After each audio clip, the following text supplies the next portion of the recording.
we'll talk about everything else going on in sports with Wimp Sanderson, who's brought to us every week by our friends at Craneworks and Rental Works. That is right. You can see more at craneworks.com. All that Rental Works equipment. Coach has identified most of it, and you can see all that on our social media account. And the coach joins us now on the JohnstonRVCenter.com hotline. Good morning, Coach. How are you? I'm doing fine, guys. Congratulations on selecting Scotty to win, be one of your six picks, and he played great, and I was glad to see him play so well. He seems to be such a terrific person, and I think Tiger won as well by making the cut. He won, and by finishing it on Sunday, he won, and so it was I thought a very interesting Masters. Maybe we won't talk about what y'all been talking about. So when do we get our steak? Well, I think we're still behind the Wimp. How many behind are we to you right now? Yeah. Let me say this: when I was 3 stakes up, I pushed it and got no results. So y'all gonna have to push it before I got to get another chance. Let's keep playing. You're 3 up, so we're now 2 down. No, that's not right. That's not right. Hey, so, and this is something we failed to bring up on the show Monday when we were talking about the Masters, and I thought of it yesterday. I respect the heck out of what Tiger Woods has done in his career, right, but I really respect the heck that he never pulled the chute this past week. I mean, he was obviously out of the tournament, Coach. It was obvious he was not going to win the event, and he finished all 72. Nobody would have blamed him for withdrawing from that tournament, but his professionalism and his pride prevented that. Had you turned on the television on Sunday, mm-hmm, you would have thought that he was in contention. Well, yeah, they show every shot. By that I mean, if you had not watched it, didn't know what was going on, you would say, "Boy, Tiger's in it because he's really preparing himself and getting ready to play." And so that I'm agreeing exactly with what you said.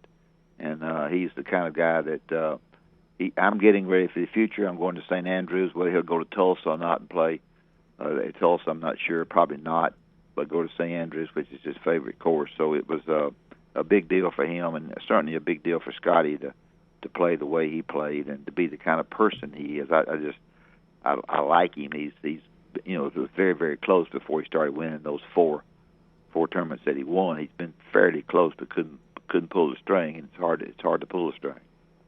Hey, I asked this question yesterday to these guys. Who do you think gets a green jacket first, Justin Thomas or Roy? I think Justin Thomas. I think here's what I think happens to Roy. I think Roy plays great when he's out of it. That's right, when the pressure's off. Yeah, yep. Yeah. When the pressure is off, he's out of it. What a great bunker shot that was, LT.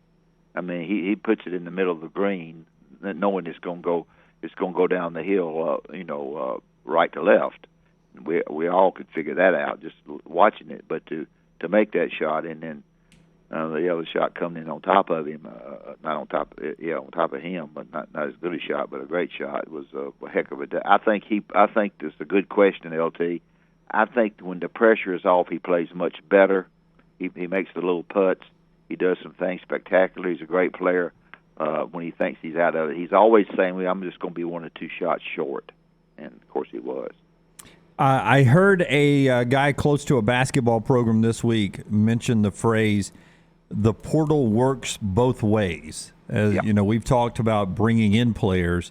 Yep, do you think there's a little, showing the door to a couple of players at Alabama after this season with Nate Oates? I mean, there have been several guys who have hit the portal. Do you think some of that is coach-induced? Oh, I think a couple of them are, sure. And I do think the statement you made, and whoever made it to you, is correct. If you 3 guys have got a son, and we bring in another kid on top of your son, you're not real happy with that. That's a little bit of a problem there. You're not real happy that my guy may take your guy's place, and you have to be very careful of that. Nick Saban's brought in people who are very much needed, as they got the kid from Vanderbilt today or yesterday, and of course the kid running back from Georgia Tech. So you have to be careful with that. And if you bring people in, too many people in, when I go out recruiting against you have to remember this year in the state of Alabama is one of the biggest recruiting years in the history of Alabama football, of high school football. Yep. They've got tons of prospects in this state. I'm going to go in there and say, that's fine. You go to school A. As soon as you get there, they're going to try to bring somebody in on top of you. I'm going to do everything I can in my recruiting because I could recruit. I'd make that in their minds as to, we better look at this real closely. So, as to how much you should pay him and all that kind of stuff. There's no use Dabo complaining about anything because what I complained about NIL and didn't like it and still don't. There's no use complaining about it because it's here to stay. The NIL, and Coach Wimp Sanderson is with us, courtesy of the Rental Works division of Craneworks, craneworks.com, under the big dog like all things at Craneworks. He's on the JohnstonRVCenter.com hotline. The NIL was something we were talking about earlier, and this just kind of occurred to me in real time, and I'd be interested in your thoughts on it. It's really going to jack up pressure on coaches, isn't it? Because my point was, if like this quarterback at Tennessee, coach is getting, in theory, $8 million. Well, all of a sudden, I've had to pay a lot of money for this quarterback that you misevaluated. You're not just losing games. You're costing me money on your misevaluations. That's just one more reason a coach might get fired. Well, here's the deal, too. Let me say something to you. I just got through giving a bunch of money to this quarterback, and he can't play. That's right. You're asking me for more money. That's right. You need to go get another one. Where you misevaluated the last one, you gonna get this one right? Yeah. Take a hike. I'm not giving him. I gave my money to this quarterback, and you told me that the Vols are going to come back and have a chance to win the East, and they're not even. They're in the middle of the pack because at Tennessee. You have so few minorities in the state of Tennessee on the eastern part. It's hard to get the kind of players you need. That's the reason they tried to go, nationwide years ago when Coach Brown was working in Alabama. So, yeah, you're right. It's going to be. We can't cap it. It doesn't look like, because here's the problem you have: people in Congress, they don't really care. There's some that really do. But they're not enough when you come down to vote that understand why they're voting and why they're not voting, and it's going to make a real problem on capping anything. You brought Dabo up. Do you feel like Dabo's got another national championship in him? I think he's got a chance to get things going pretty good. He got the quarterback here from Birmingham, and he's supposed to be very, very good. Alabama didn't offer him. That's no big deal, but several schools did. I think, LT, that's a good question. I think the less he talks about the problems we have in football, the better off he is. We know that they're there, and they're going to stay there, but to complain about them, continue to complain about them, means that I'm not going to do a whole lot to try to get any money for you.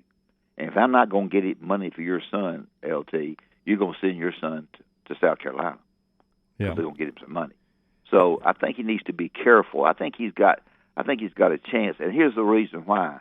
When you look at the ACC, Atlantic Coast Conference, the only other team that you look at on the move up, and y'all correct me now because I don't know as much as y'all do about this, you talk about Miami. And after Miami and Clemson, to me, there's a fairly good drop. So I would say he can, he has a shot to do. I don't know what his non-conference schedule is like, but I think he has a shot to answer your question. I think he has a shot. It may be a little bit of a long shot, but I think he's got a shot. I'm interested. You see Greg Byrne, the Alabama athletic director's name mentioned every time now that there's a commissioner's job open. He's on a short list of names that when the Pac-12 came open, you saw Greg Byrne's name. When the Big 12 recently came open, you saw Greg Byrne's name there. If you had a choice, Wimp, athletic director at a place like Alabama, or commissioner of the Big 12 with the state of college athletics where it is, which job would you rather have, AD or commissioner?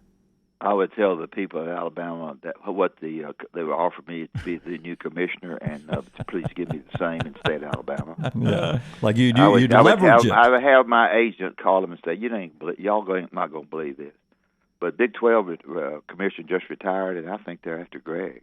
Oh, really? How much they paying him, such and such? Well, we'll pay him the same thing to keep him, because being the athletic director of women's and men's sports is a very difficult thing. Nobody ever knocks on your door with good news. Anytime they knock on your door, they either want more on their staff or they want more money. And trying to run 14 teams or 10 teams, whatever, that's more headaches than ever before. So I would say you try to use it in state of Alabama. He's pretty good. Well, let me ask you this, though, because you've coached, so you know what it's like for a coach to deal with an athletics director. Nick Saban's the most powerful man on that campus. Yeah. And he's got that program set up exactly what he wants he gets. Practically, what does the athletic director do? What does Greg Byrne do for Nick Saban? How does he help Nick Saban? Because if Greg Byrne said no to Nick Saban, Saban could go over his head if he wanted to.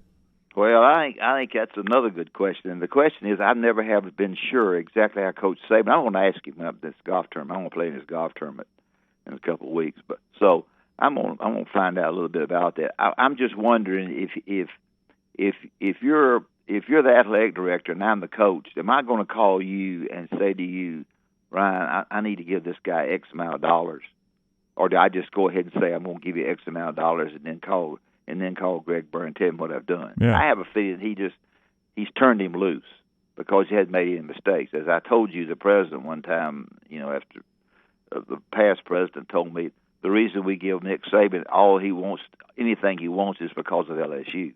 He got anything he wanted at LSU and he made money. And so we're going to do the same thing. I've said that on this show 15 times, but that it does come back in this conversation. So I really think that Nick Saban is over his end, and I think he can name the salaries he wants to name. That's what I think. I don't know that. Gilbert Gottfried passed away. He was a comedian.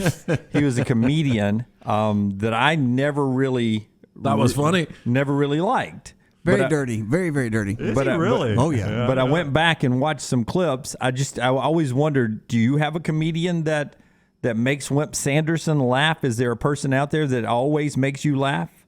Well, you're too young. I can't tell you. Red Skelton. Oh, I remember Red Skelton. I was a kid. My grandmother and grandfather thought he was the funniest guy in the world. When he didn't he do a drunk character sometimes? Yeah, and this what's her name? She had all these. Oh, doggone! You asked me a good question, and Carol Burnett. Carol Burnett. Yeah, okay. I remember as a kid. Not Carol Burnett so much herself, but the people around her. Yeah. But she was very funny. She was a very funny person. But one thing she did very well was surround herself. Like, I remember the variety show she did when I was a kid. Right, the I call Carol it a Burnett variety show. I guess sketch show. I don't know what you would call it.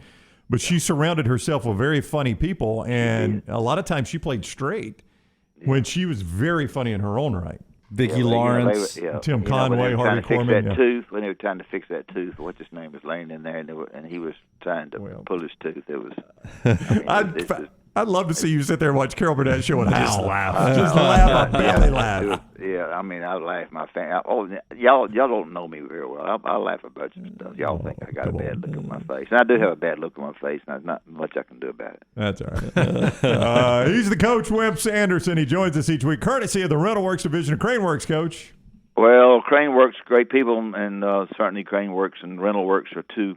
Certainly I've been able to name off all the amazing projects that they have and all the machines that they have, and it's been great to be able to name them and be as smart as I am. So whether you have a in-home project coming up or a corporate construction job you need to check out, Rental Works. They are absolutely the best. All you got to do is go to craneworks.com. David Upton's good guy, and I enjoy doing those commercials. So that's about it, man. All right. I don't know much more. All right. Love you. Love y'all guys. Thanks. Bye. That's the Coach Wimp Sanderson on the JohnstonRVCenter.com hotline.